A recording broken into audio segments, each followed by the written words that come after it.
Probably in the late 60s, and then worked at Duke for 25 years. Okay. So, Where did he get his PhD in? physics. Physics, okay. And he became, he was in graduate school, won a lottery or something, got tickets to Cambridge. And we had season tickets to Duke for years. Actually, even though I grew up in Chapel Hill. I have changed sides. Yeah, I can understand that. You were sort of like an endangered species. No, exactly. Yeah. I mean, going to school the next day after a Duke Carolina game was either miserable or awesome. Yeah. But we had, and Kelly, my wife, grew up a Duke fan as well. She changed over to Carolina a lot sooner than I did. Yeah. Well,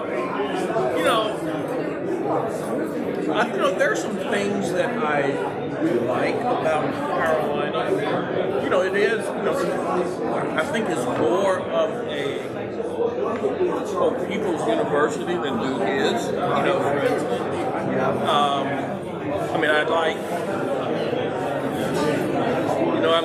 I like Dean Smith and what he stood for.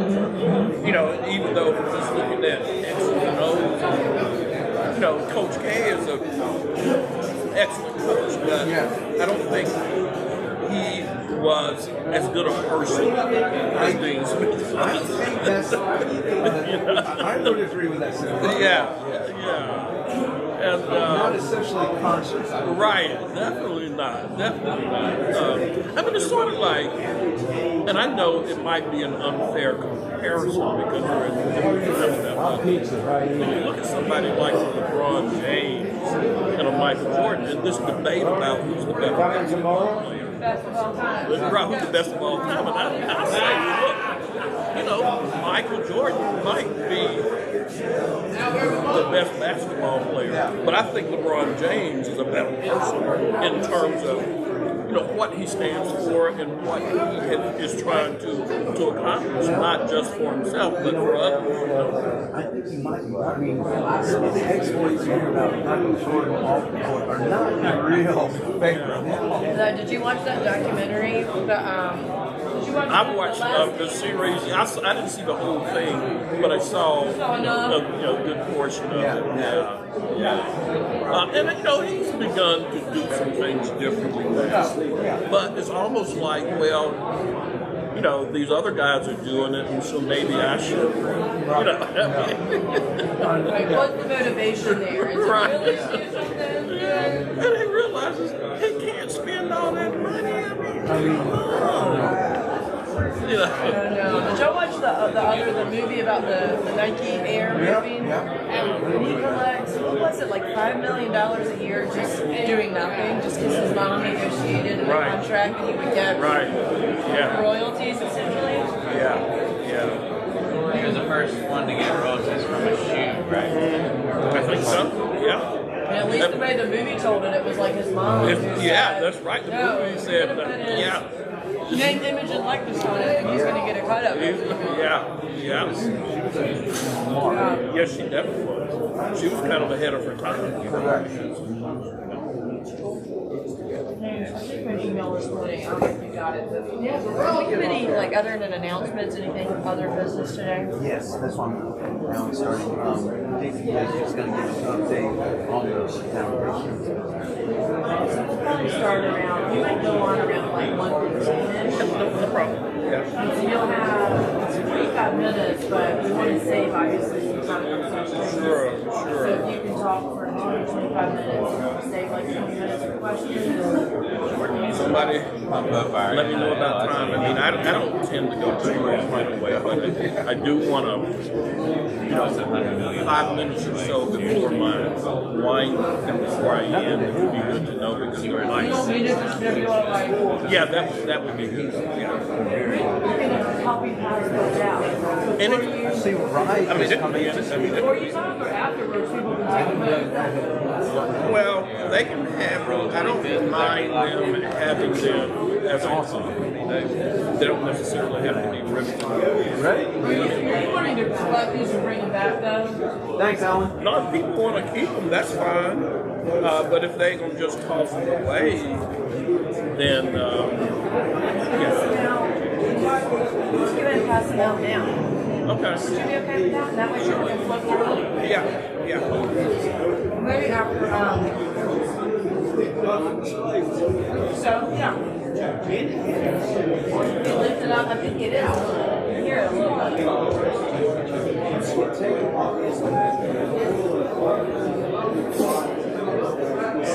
like the volume's turned up.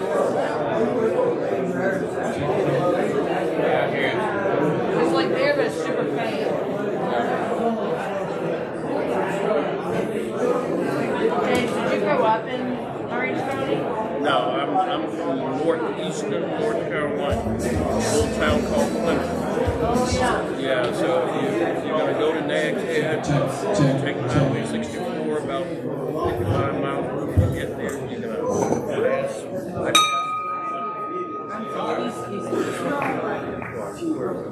Good afternoon. David Jordan, can you hear me back there? No.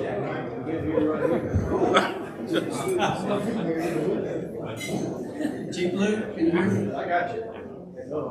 Welcome, everyone, to is this our last November meeting? 2024. Welcome. Good to see everyone. Do we have any guests today? Yes. Go ahead, David. Alfred Leach, Alfred, would you like to stand up? Is back. Is this your second or third time back? Second time back. Technically a guest of Jim Hedgers, who is out today. He's probably on the stream. He's out with COVID, but welcome back, Alfred.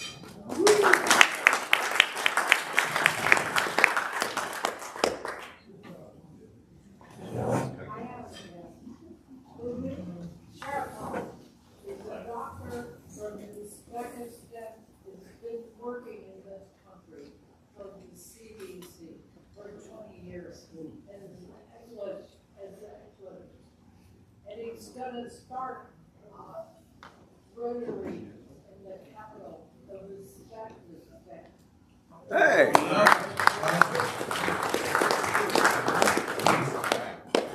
Anybody else? Any visiting Rotarians? Where's Bart? I was going to talk about him today. He's not here. Okay, today we will pass the fine basket. I think all of you know we put $1 or a little bit more in to go to something worthy of our support. Sometimes we have a little trouble letting it make its way around the room. So today we're going to go straight down. Then we're going to come to Bill Boland's table. Then we're going to go back to Cliff, then to Pat, then over here to Chief Blue, then to Steve, then to the front. Doesn't that sound wonderful?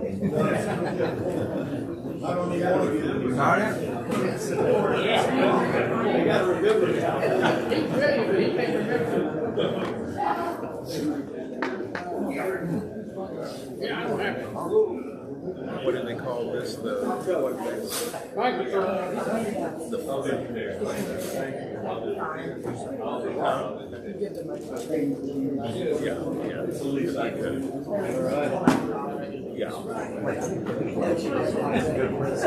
A few weeks ago, President's fine.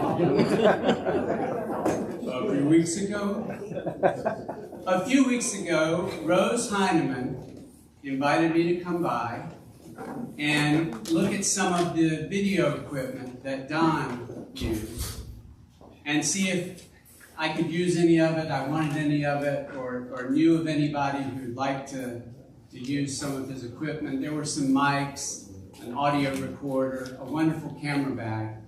But what most caught my attention was a poster, which I'll unfurl in a minute, a poster from the Chili Festival of 2017. Do you all remember that? It was a fabulous success, wasn't it? There was a contest, I think, was it at University Place? At University Place, there were 13 teams-ish. And do you remember who our judge was? Chief Blue. Who, except for this one day, has an unblemished record. But when I think back on that contest, I think of two friendships that date to my earliest days in the club. Friendships that came out of the dental missions.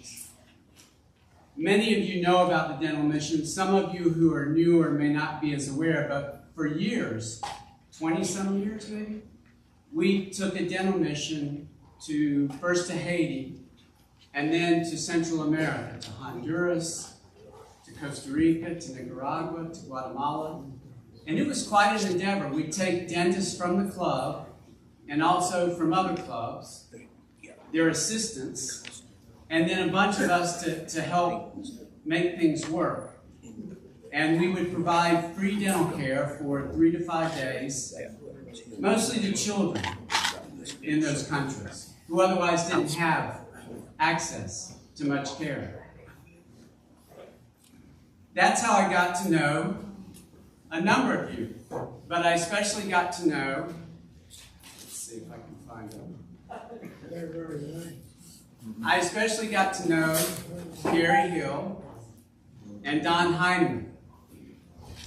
This is a picture from, I think from 2015 in Punta Arenas. And were any of you there on that trip? That's right. That's right. We shared a room. That's when I found out about my sleep apnea. So it was on these missions, and I also went on some scouting trips with Jan and Gary when we shifted from Honduras, got chased out of Honduras because of Omar. That's another story. Went to Costa Rica, lasted 3 years there until Costa Rica said, no, we don't need you. And then we went to Nicaragua, and finally to Guatemala. But I went on scouting trips with them, went on the mission trips with them, and as many of you know, I did a lot of videos with Don and other things with Don, and got to know them. Gary, who I spoke with this morning, who hasn't been able to come much, but he hopes to start coming more regularly in the new year. Gary and his great sense of humor, a little bit curmudgeonly, but a total softie with children. If you've ever seen him give care to a child, it's a beautiful thing. And then Don, earnest, with that wonderful, warm smile, such a warm smile that he can insult you and you just, it doesn't bother you. Just see the smile. And we joked a lot. We had differing political views, and we gave each other a hard time. I was with Gary after an election that didn't go my way, and he gave me such a hard time. But we were great buddies. And when the chili contest arose, we decided, well, the dental mission has to be represented. Because who better than the dental mission to represent the flavors of Central America? The beans, the rice, the gallo pinto, the salsa lisano, the yuca, the tropical fruits. Who better than to capture the rich contrasts, the authoritarianism, democracy, wealth, poverty, left, right, sea, jungle. Who better than us? And so we decided to take our name from a site in Nicaragua. Steve, can you come help me with this? A site in Nicaragua, dedicated to one of the great leaders of all times in our hemisphere. One you'll fondly remember, President Hugo Chavez. Now this was Don's idea. So we created Chili Chavez. You can see it's deliciosa. Can y'all say that? Delicioso. Y picante. Picante. Picante means spicy. We should have won. We would have won if we had, I mean, we had cornbread, homemade cornbread, we had fried plantains, we had rice. Spectacular. But we were cheap. Maybe it was the Rotary deep state, the anti-revolutionary tendencies in our group, or just maybe it was corruption. I know Chief Blue is impeccable, but his taste in chili just. But we had fun, cutting onions, stirring, making fun of each other. The last time I was with Don and Gary was during COVID. Don invited Gary and me and a few others over to sit out in the yard and get together. Patty had passed away by then. We had a great time talking, giving each other a hard time. I miss being with them. I'm excited that Gary's going to come back and join us, and I miss Don. Let's take a moment to think about Don and those that we have loved in our club and who have either left the club or passed away. Let's take a moment of silence.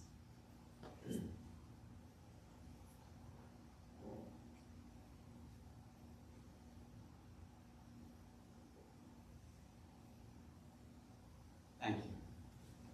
And Tim, if we don't have a fundraiser planned for this year, we've got Chile Chavez and we've got Chief Blue. I was going to say, when's he available? Thank you, Tim.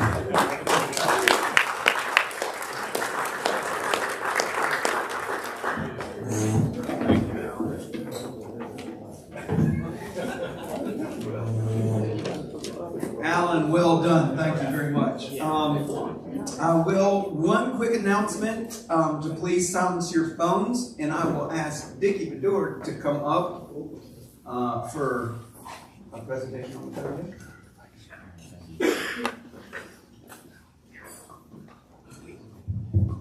Thank you, Tim. I am representing our East Yellow Rotary Club Foundation. Thank you, Tim, for the time. I need a few minutes to do this.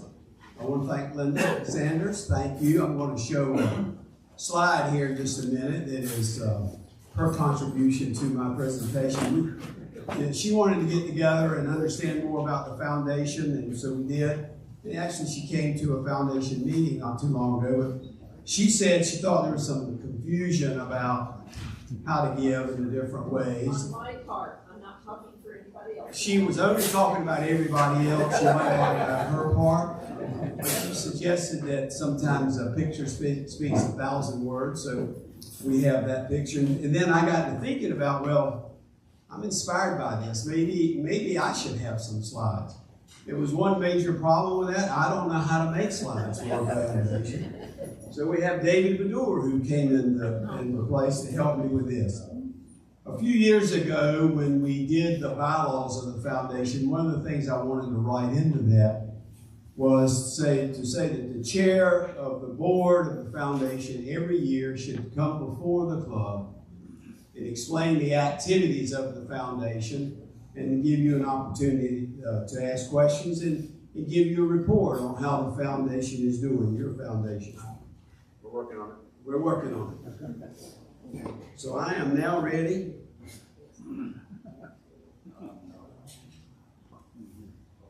The foundation started in 2000 through the wisdom and the vision and the direction of David Kimball. It was his idea to do this, and it was started as an opportunity to receive funds that could be tax deductible.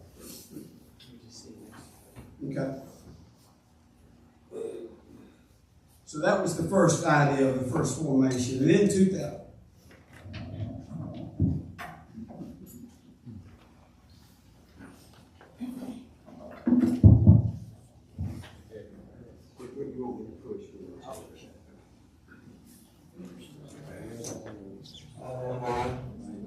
they've been working on this all morning, and it was working. Murphy's Law. Then in 2000, I cannot take that off. Here, I'll give you the microphone. I'll help you there. You can, Okay, thank you. Then in 2005, they came up with the idea of establishment of an endowment. And the purpose of the endowment was to establish a base of funds so that the president and the board could be assured that there was a level of support on an annual basis that wouldn't go away. So they started that in 2005. So on the governance, because they needed to have the organization to be a 501c3, so it could be, the funds received could be tax deductible, it had to do that, had to establish a second or a different organization than the club, and it had to have its own board of directors. And that's the reason we have a foundation. Is we have East Chapel Hill Rotary Club Foundation as well as the East Chapel Hill Rotary Club. Two different boards, the same purpose, which the purpose of the foundation is to raise funds and establish an endowment completely in the support of the charitable and service opportunities of this club. The foundation is not involved in the governance of the club. The individuals on the board may have opinions. I have my own opinion about things, but the board is not represented in any way or come to anybody and express opinions as to how the club should be run. It's completely in the hands of the governing officers and board. On the board of the foundation right now are Jim Hebner, Dave Kimball, Christy Jones, Earl Chesson, Cliff Butler, Mike Adair, who's the vice chair, Mike Fields, myself. The current president of the club serves as ex officio on the board, and then Bob Slater and Julie Tenney have been brought on very recently, with Julie being the most recent board member. Welcome, Julie. Okay. All right, this is the slide that Linda brought. Thank you, Linda. Great slide. Okay, on this side, what we're going to explain briefly are the two ways to give to the foundation. The first is in what we call a pass-through.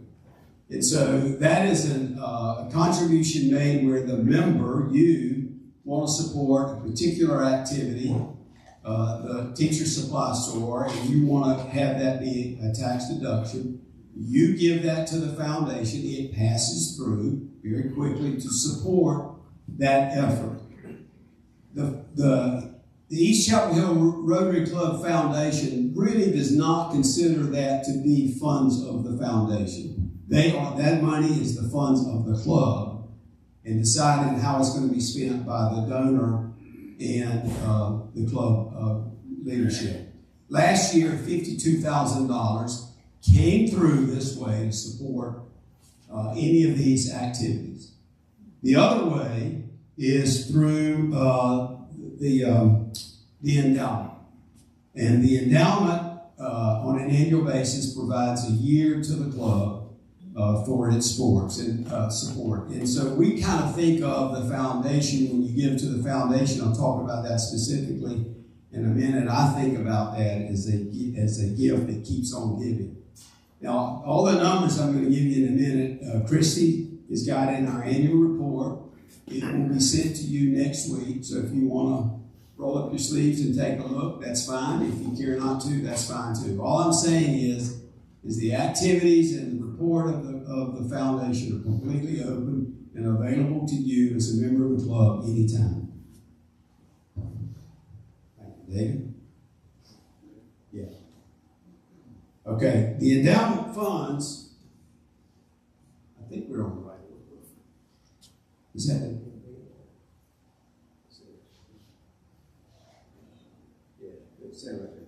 Okay. The endowment funds are invested in Vanguard Charitable. Currently, we have $1.3 million in that fund. That's a 34% increase from last year this time. Now, that's a bit unusual because we received $154,000 last year in gifts to the endowment. Of that, $120,000 were legacy donations. With Brian Stabler's $100,000 being most of that, and then there was Ron Link and Don Heineman's gift. Those were pledges to the endowment. Okay. So the way it's set up is that based on that $1.3 million in the last 3 years, 5% of that is given to the current membership, to the current governance structure of the club to spend as they see fit. So last year, $46,000 was turned over to the club for its distribution. And this year, in Tim's year, $52,000 will be turned over as the base to support any of the charitable activities that were listed. That is up to the current board to decide how it's going to spend that money. Okay. All right. So I like to think about the way people support the endowment in 3 ways. The first way is that they just do it. They just decide on an annual basis that they've got some funds, they want a gift, and they give it graciously to the foundation. Sometimes it's $100, $500. We've got members who give $2,500 a year based on that's what their goal is to do. They don't make a pledge, they don't make a commitment, they're going to do it. They just do it as they see fit. And then you got the Rominger Fellowship folks. Those folks have pledged $5,000.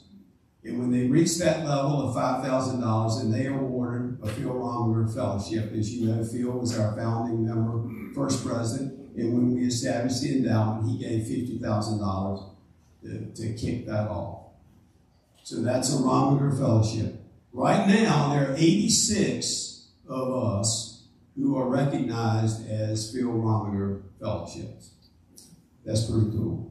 And then the last group was called the Legacy Society. We established that. Cliff and Ed Loudermilk years ago were members of the Legacy Society. They just didn't know they were because we didn't have a name for it.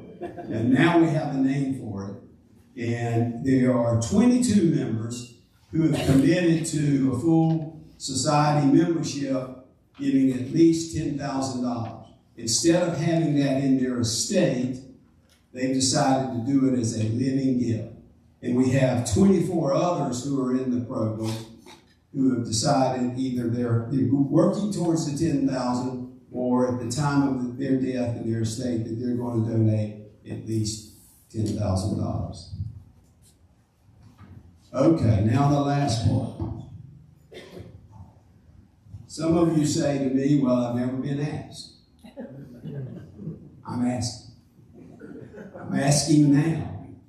And be glad to meet with you individually and talk about it. We'll come up with a time. I'll spend as much time with you as you like. And we can structure gifts to this foundation any way you want to. Some are given $100 a month. Some are given $500 a year, $100 a year, whatever you want to do. You get to decide. And understand this. If we do get together, I'll ask you one time. I will say something like, I hope in your planning and in your contributions, you have room for the East Chapel Hill Rotary Club Foundation, because we'd love to have it. But I'm going to tell you this, I'm not going to ask you again, and there will be no follow-up. It's completely on you. We want you to give because you want to give. We don't want you to give because you feel obligated to give. We want you to be a part of this. Thank you very much. I'm asking. Happy Thanksgiving. Thank you, David. Thank you, I have a question. Not all members are here today. How are you going to communicate this out to the whole membership? You mean what I just said? I'll come to your house. It's here. It's on YouTube now. On YouTube. It is on YouTube? I think so. Can you go back and get it? Yeah, I think so. Wonderful. That's your answer. I didn't know that. I would say, yeah, okay. I guess so. Can we put that in the bulletin? We'll get it done. Thank you, Tim. Excuse me. No, Tim's going to do that. we'll get that out. Great question. Thank you. Appreciate it. Russ, did you have a question? No. I thought I saw your hand up. Okay. Anybody else? Tim, I saw yours. Thank you.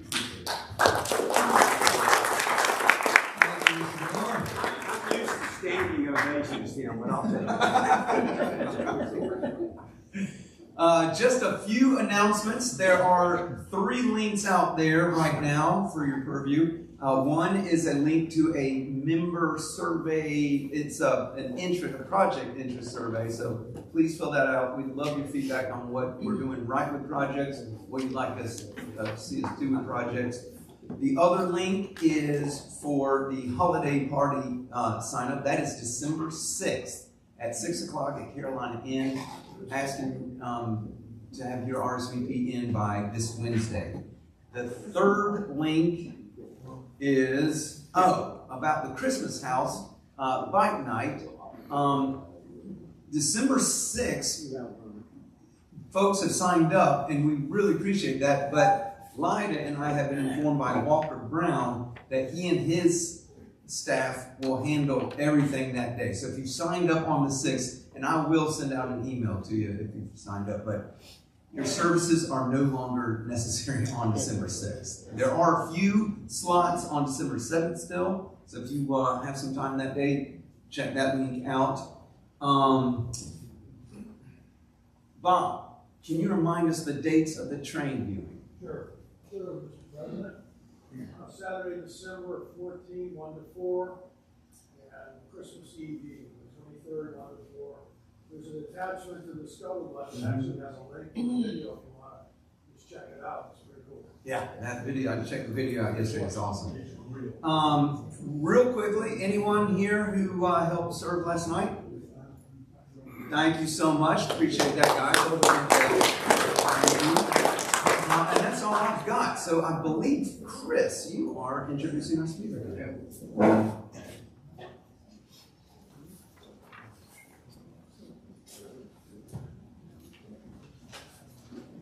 Hey, everybody. Y'all hear me? Yes. All right. You won't miss this, so make sure you shout out if you can. It's my privilege to introduce my friend, our speaker today, James Williams. James received his BA in political science and his JD from Duke University and served as the Chief Public Defender for Orange and Chatham counties for 27 years. By the way, he's not nearly as obnoxious as most Dukies we know. I will acknowledge that. His accomplishments are many. You've got the papers on your tables there in front of you that list just a few of his achievements. I want to highlight a couple things. James helped establish and served as the chair of the Task Force on Racial and Ethnic Bias in the Criminal Justice System, which ultimately led to the creation of the North Carolina Commission on Racial and Ethnic Disparities in the Criminal Justice System, or NC-CRED, and I was honored to serve alongside him on that commission. James retired from the Public Defender's Office in 2017, but he continues to work tirelessly to advance racial equity in the criminal justice system and in our communities. Mentioned his work with NC-CRED, which included an ongoing campaign to rid North Carolina's courthouses of those Confederate monuments out in front of them. It's also part of a successful push to remove the portrait of a notorious slave owner from a place of honor in the North Carolina Supreme Court. James was born in Plymouth, North Carolina, the grandson of sharecroppers, and his father worked in a pulp factory, and his mother, a high school graduate, only found work cleaning and caring for white families and their children. His parents and the hard work that they did while he was growing up made a lasting impression on him. When he retired back in 2017, he was interviewed by lots and lots of local media who wanted to cover his story and his career. And in one of those interviews, he said something that continues to stick with me today, to this day. I wonder if he even remembers it. He said, quote, "The thing I'd like to stress in order to really address the magnitude of the problems we're trying to deal with within our criminal justice system is that there has to be more empathy. There has to be more of a concern by ordinary citizens about what's going on within our courts, within our prisons, and within our society as it relates to people who have had interactions with the criminal justice system. It's going to have to be communities and individuals and citizens and residents who decide this is wrong. It's morally wrong. It's counterproductive to our community's public safety. When you deprive people of hope, then it's more likely that they're going to recidivate and they're going to end up right back in prison. One of the things I've tried to do over the years is to convene people, to get people who don't normally work together to address issues of racial injustice. For me, this is not about who's guilty, this is about responsibility. And we are all responsible for the racially unjust, inequitable systems that we have, end quote. Now, I will tell you, I still get goosebumps reading those words 7 years later. Powerful stuff from a powerful advocate. I could go on about James, but I will wind down by saying he was one of the most influential people on my career as a police officer, and particularly as a police chief. He helped me think about my work and the role of law enforcement in a very delicate criminal justice ecosystem in hard, difficult, and challenging ways. He pushed me often, and we were better for it. And I've had the good fortune of standing up here over the years, bragging on our police department, telling you about progressive things that we do that, quite honestly, are industry leading, and in many ways are now percolating out across the law enforcement world. And I oftentimes was able to stand up here and take credit for an awful lot of those innovations, when in reality we should be giving a whole lot of credit to James for pushing those of us in our field to think differently about our work. So it's my pleasure to introduce my fellow bourbon lover and agitator-in-chief, James Williams.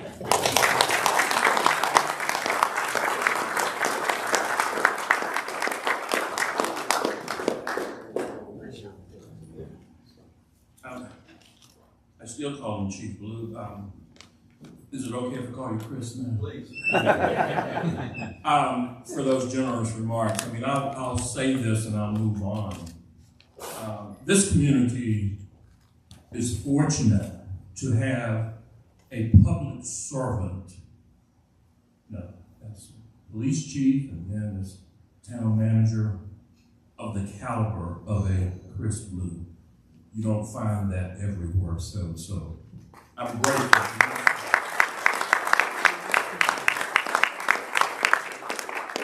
So, I don't know a lot about the Rotary. I mean, I don't know anything bad. I know a few good things, but I don't.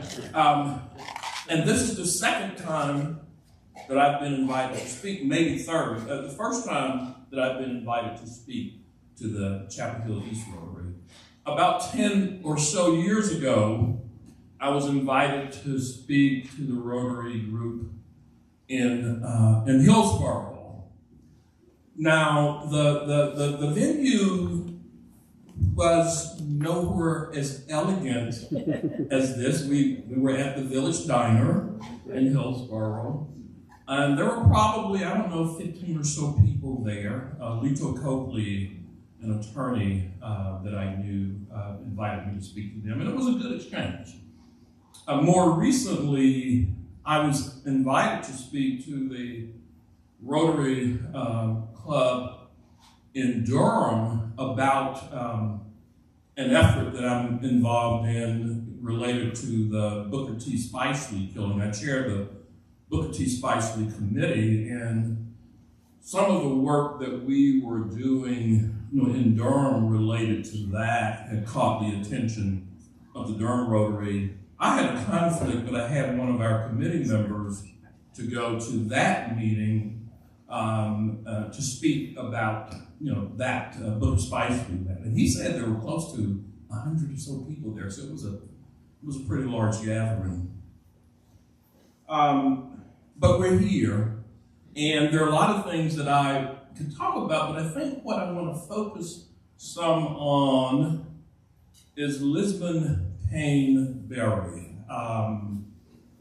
I only became aware of Lisbon's story about 2 years ago, and it was as a result of, I think, the Hillsborough Historic Alliance, maybe in combination with the Burwell School, had done this, I don't know what you call it, comic strip, or just what, this document, mainly for young people, and they had sent it to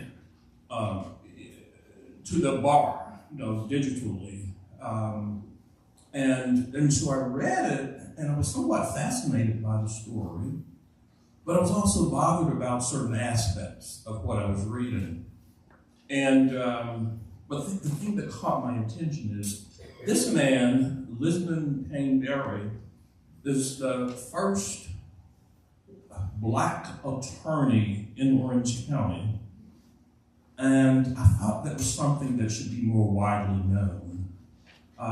And so I began having some conversations with people about that. But in the course of doing that, I mentioned there were a couple of things that I was a little concerned about.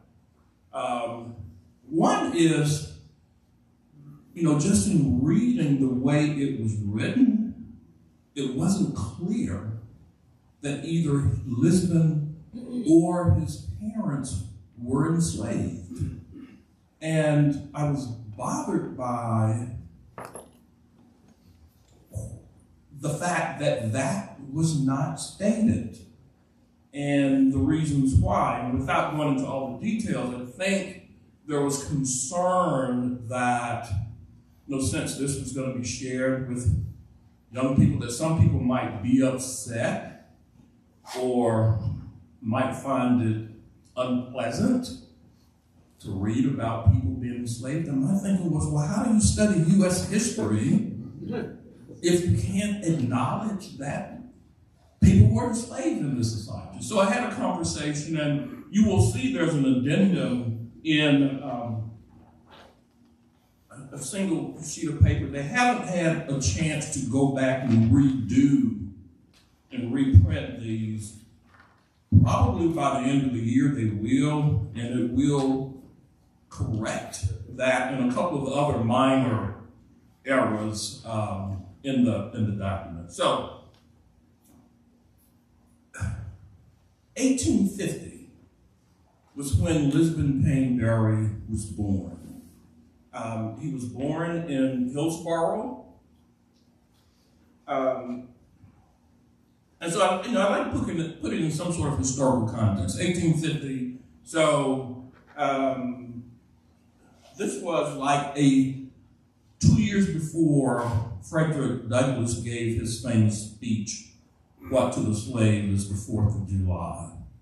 This was like 5 years before the Dred Scott decision, in which the U.S. Supreme Court said that black people have no rights that white people are required to respect. In fact, it basically said that we weren't human.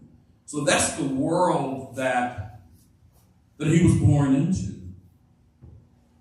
And it was not until 1865, when the 13th Amendment was enacted, that he was a, quote, free person. He was 15 years old at that time.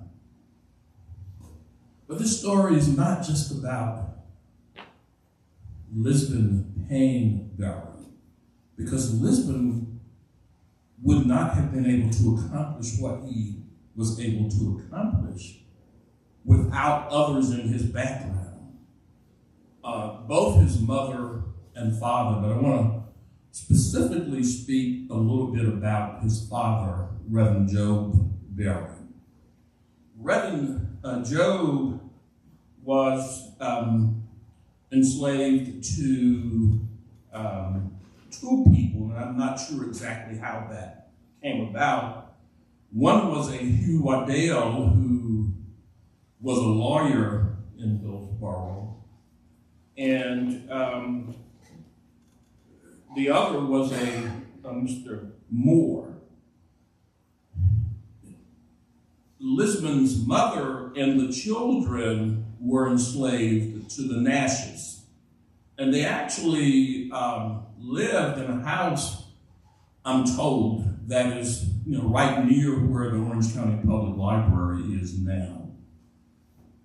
Reverend Job Berry was a painter, and he painted and did construction work for a contractor by the name of Joe Berry in Hillsborough. But he, I mentioned Reverend Joe Berry. He was a religious person. He was a spiritual person.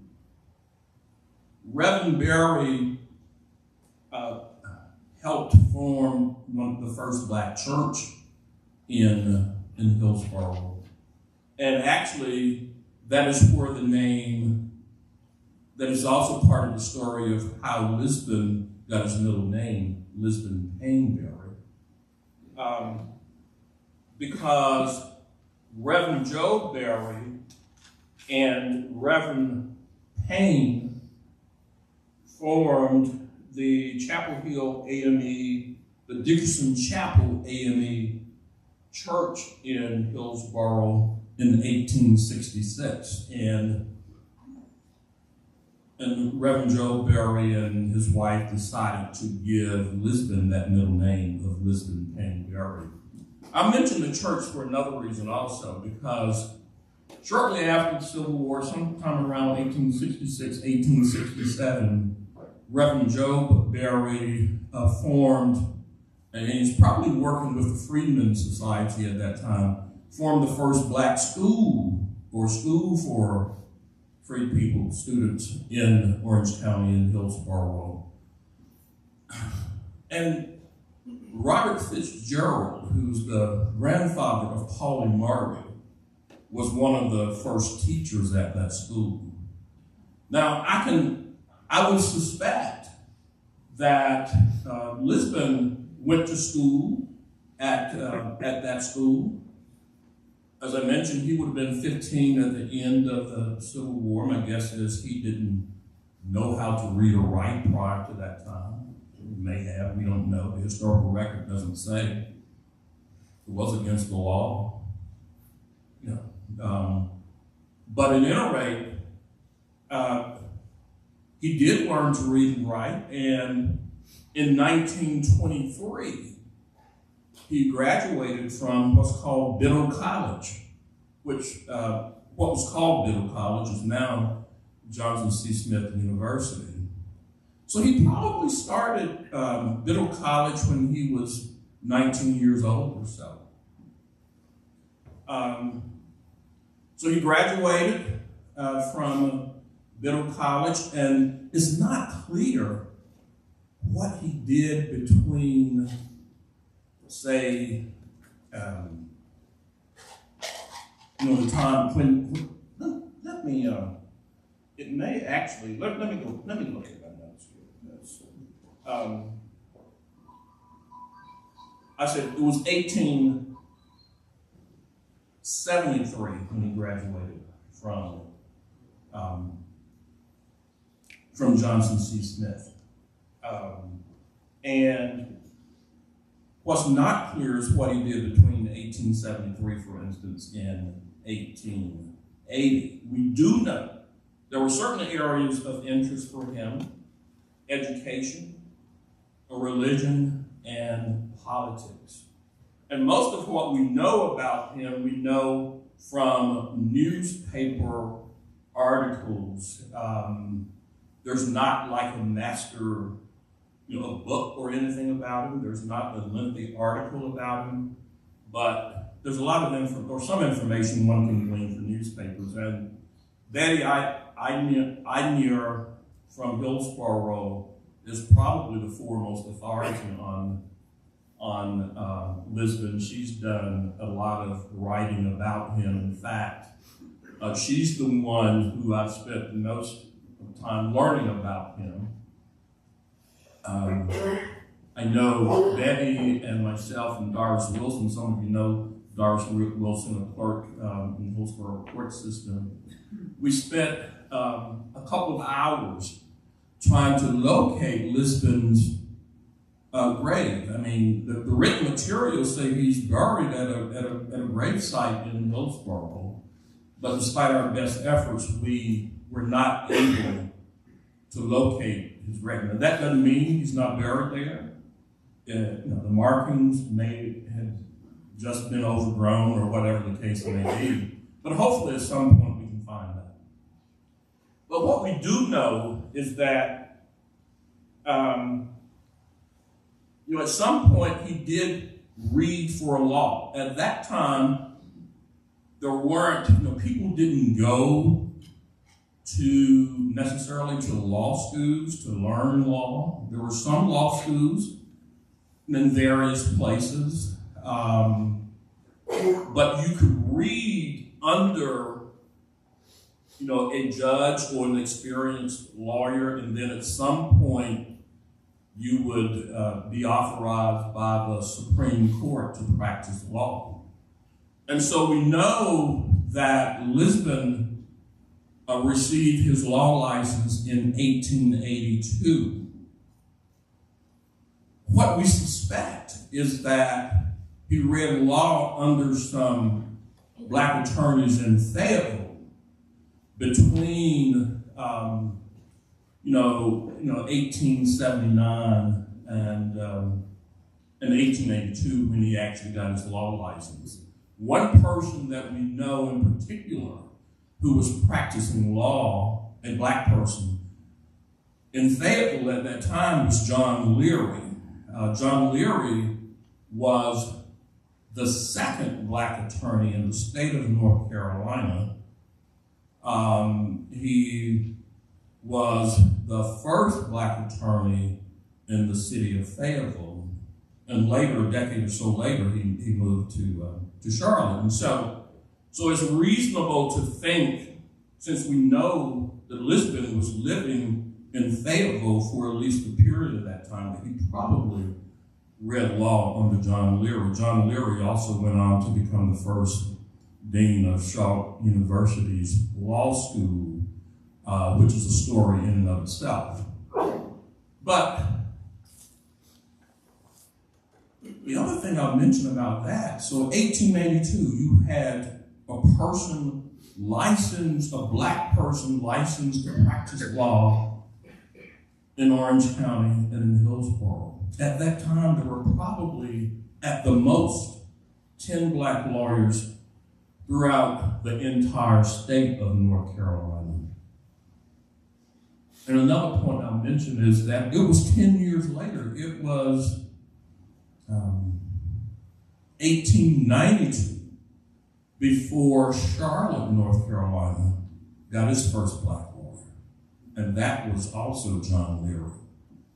So here we have this formerly enslaved person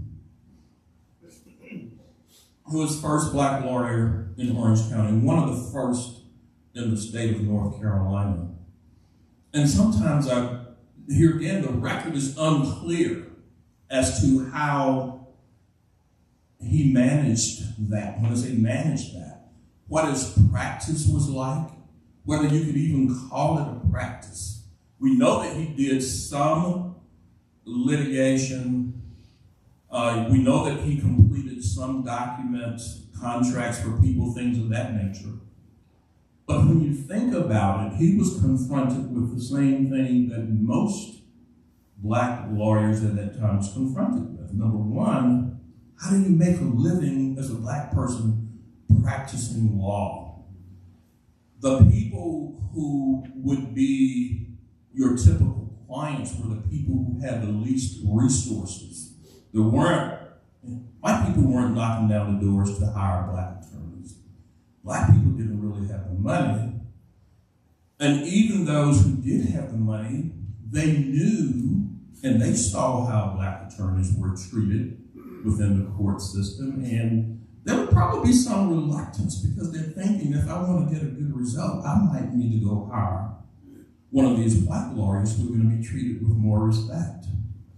And so for Lisbon, but not just Lisbon, when we look at some of those early black lawyers in the state of North Carolina, a number of them did other things in addition to practicing law.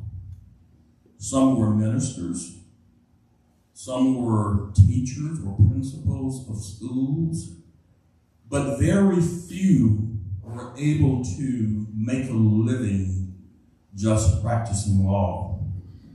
And that might help explain why eventually Lisbon Payne Berry did things other than the practice of law as his lifelong pursuit. Now, I mentioned that he was interested in education. We know that he served as principal of several schools. In fact, he was a superintendent of what's called one of the colored normal schools in Goldsboro. He also served as principal of a school in Chadbourne, North Carolina. But he combined this interest in education with his interest in religion, because he served with the Presbyterian, they call it the Northern Presbyterian Church, as one of their education directors for a number of years, and eventually he continued that work not just in North Carolina, but throughout the Southeast. He received what was a regional position with that church to carry out a number of duties, including supervising some of the schools that were connected to that church. I mentioned that he was also interested in politics. He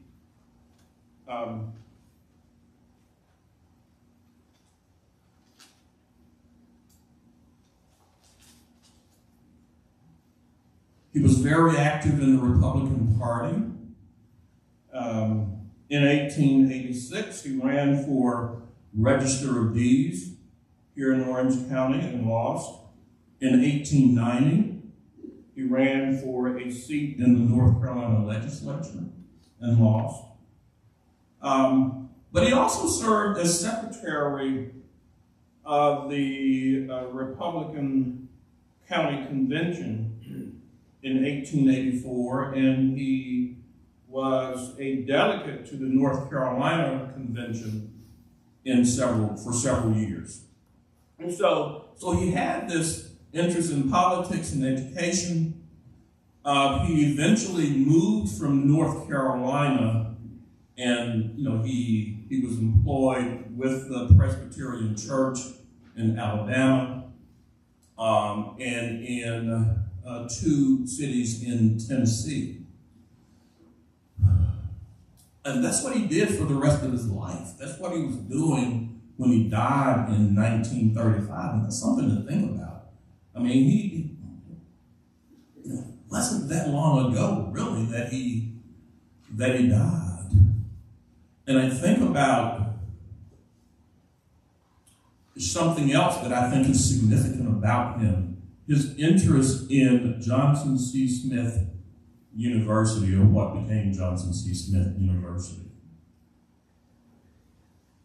He served on the board of trustees of Johnson C. Smith University from, I believe, 1895 until the year of his death in 1935. 40 years.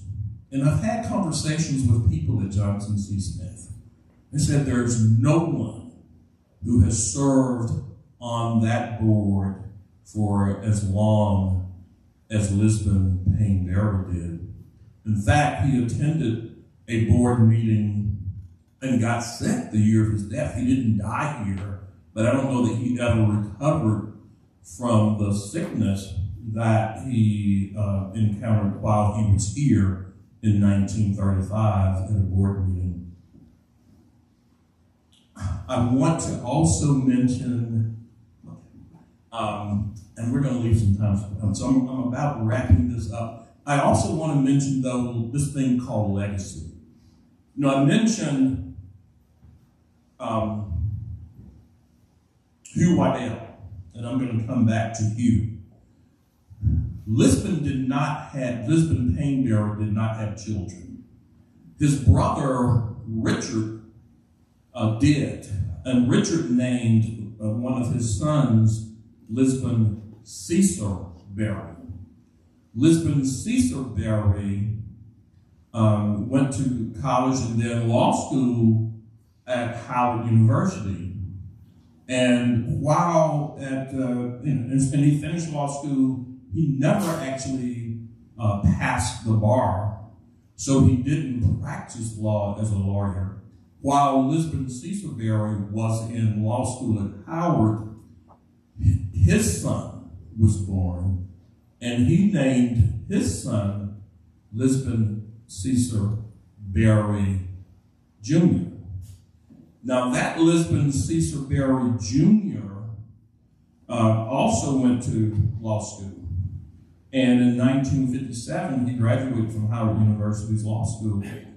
And he had attended NCCU undergrad school and had gotten to know the woman who eventually became the wife of Floyd McKissick, Evelyn McKissick. And so how that worked out is that when Lisbon Cecil Berry Jr. finished Howard, he and Floyd McKissick Sr. went into practice together in 1957 in Durham. Lisbon eventually opened a practice in Wilmington. He did a lot of civil rights litigation representing, sit-in people, protesters. He eventually also went to work for the Department of Justice and represented people across the South trying to help protect their civil rights. He even sued the Department of Justice and accused them of discriminating against the black attorneys within that department. And later, Lisbon Cecil became the Director of Legal Services of North Carolina in Wilmington. So why am I mentioning Wilmington again? Because Hugh Waddell's son was Alfred Moore Waddell. Alfred Moore Waddell was one of the architects of the Wilmington Massacre and coup of 1898, in which a number of black people were killed, a number of others run out of town, and you had an overthrow of the newly elected government in Wilmington. So one can look at that as a legacy of Hugh Waddell, and then on the other hand, you look at the legacy of Lisbon Berry, or Reverend Job Berry, and what his descendants did in representing, I think, the best of America and what this country has to offer. So I'll leave it there. And if you have any questions, before I do that though, I did want to mention that one of the things that we're hoping to do, and I took this before our district bar, because those of you who might know something about our court system, the district court in Hillsborough has a courtroom called, the main courtroom is called the mural courtroom. And that mural courtroom has images of people of historical significance of all genders, all races, all ethnicities. And we want to see an image of Lisbon Payne Berry added to that courtroom. And also there's talk about having a portrait done of him that can be placed in the historic courthouse. So I'm working with former district court judge Beverly Scarlett, Gordon Brown, and a couple of other members of our bar. And we're going to try to figure out a way to raise some funds to get that done. So hopefully next year this time, those additions would have been made to our courthouse with that image, those images of Lisbon Payne Berry. So, with that being said, any questions? Yes. Thank you so much for your talk. You mentioned that Lisbon was on the board at Johnson C. Smith for 40 years. I'm wondering, sort of along the lines of what y'all are trying to do now in the Durham courtroom, is his picture hanging up at the school, or does he have a building named after him or something? Is he honored in any way there for his work? That's a great question. And I have been trying to, their archivists really didn't know the story of Lisbon Payne Berry until I began probing and conversing And so eventually he was able to confirm, his service on the Board of Trustees, and he was really excited about that. But when he really got excited was when he said, "Oh, and that explains it." And I said, "Explains what?" He says, "There's a building on campus, and I think it's called, I don't know if it's called the Berry Building or whether it's Berry Dorm." And he says, "I've often wondered where that name came from." Well, it sounded good to me, but then I did some additional probing, and it appears that there was some other benefactors, some people with money that made some significant financial contributions to Johnson C. Smith, and I think their last name was Berry. So I'm thinking that that's how that building got named the Berry Building. So other than having it noted in their records, there's not been, as far as I know, any significant sort of recognition of Lisbon, at Johnson C. Smith University. But that may change. I mean, based upon what we're doing here. I did give a talk about Lisbon earlier this year at the Hillsborough, at the Orange County Public Library. And at that meeting, we had the daughter of Lisbon Cesar Berry Jr., who she lives in Maryland, but she had been informed about what we were doing, and she was really thrilled and excited. And I'm sure that if we get that mural edition, or if we get a portrait, that she will be here for the unveiling of that. You've mentioned Johnson C. Smith a number of times. Do you know the sort of the period during which Johnson C. Smith was established? I'm pretty sure it was shortly after the Civil War, but I don't know exactly what year. If Lisbon, but like I said, it was called Biddle College at the time, and so if Lisbon, graduated from there in 1873, I believe, my guess it was sometime between 1865 and 1870 that Biddle College was established, but I don't know the exact year that it was. And there was a school for, and I can't recall the name of the school for women that was in Charlotte or near Charlotte also. It may have been Salisbury, but that's where Lisbon met the woman that he would eventually marry. I said that they didn't have children, but he was married to, and I can't recall her name now, for like 35 or 40 years. I have a quick question. What is the goal for the mural, and by when do you want to achieve that goal, financial goal? Well, that's a good question. I mean, if we just did the mural, then that's probably around $20,000 to $25,000. If we do the mural and the portrait, then it's going to be more. And so I can go back and look at. I didn't look at that budget before having this talk, but my guess is somewhere around $40,000 total.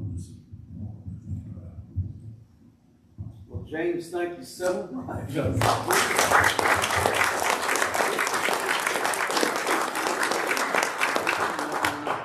Members here, and I'll let you read about this. This is a craft target. So I know you're a Duke fan, but well, my daughter's here. You want to see her? Okay.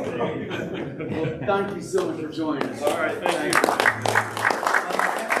Happy Thanksgiving. There is no meeting next week, nor is there one on December 6th, because that's the holiday party. So we will adjourn for a few weeks, but we'll see you back here the 13th, I guess. So happy Thanksgiving, everybody. Great to meet you.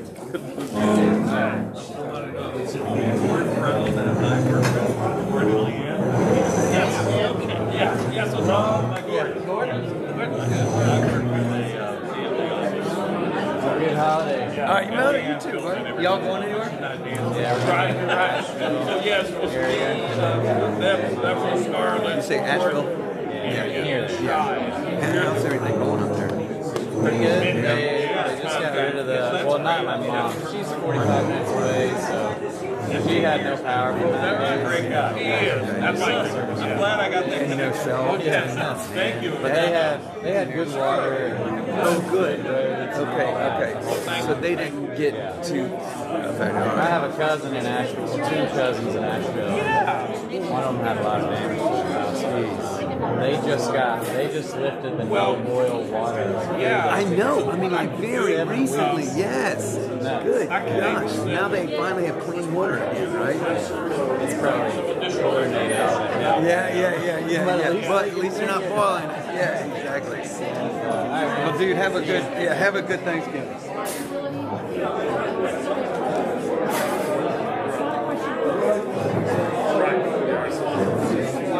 Right. That's the gist. Right. Thank you. Yeah. Okay.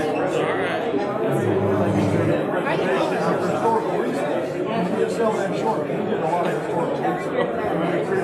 Well, thank you. You know, I tell people while I'm a lawyer, history was I've always been fascinated with our history and constantly learning things, and so it's kind of a labor of love. Watching it merges. Hey. You did a good job. But then I'd be lying. What are y'all doing for Thanksgiving? We're staying here. Nice. Okay. The whole herd coming. You got people coming in. All right. That's We got, fun. there'll be 19 of us. Holy cow. That's a big group. Man. That's my children and their spouses and their grandkids. Yeah. All right, DG, thank you for the book. That's awesome. Well, y'all have fun. That's a lot, man. Lauren's, my daughter's out. School's out all week. Starting today. So we're gonna, the 3 of us are gonna fly down to Key West for a few nights. And then just come back on Thanksgiving. I have not. I'm pretty excited. I don't remember. I'm myself.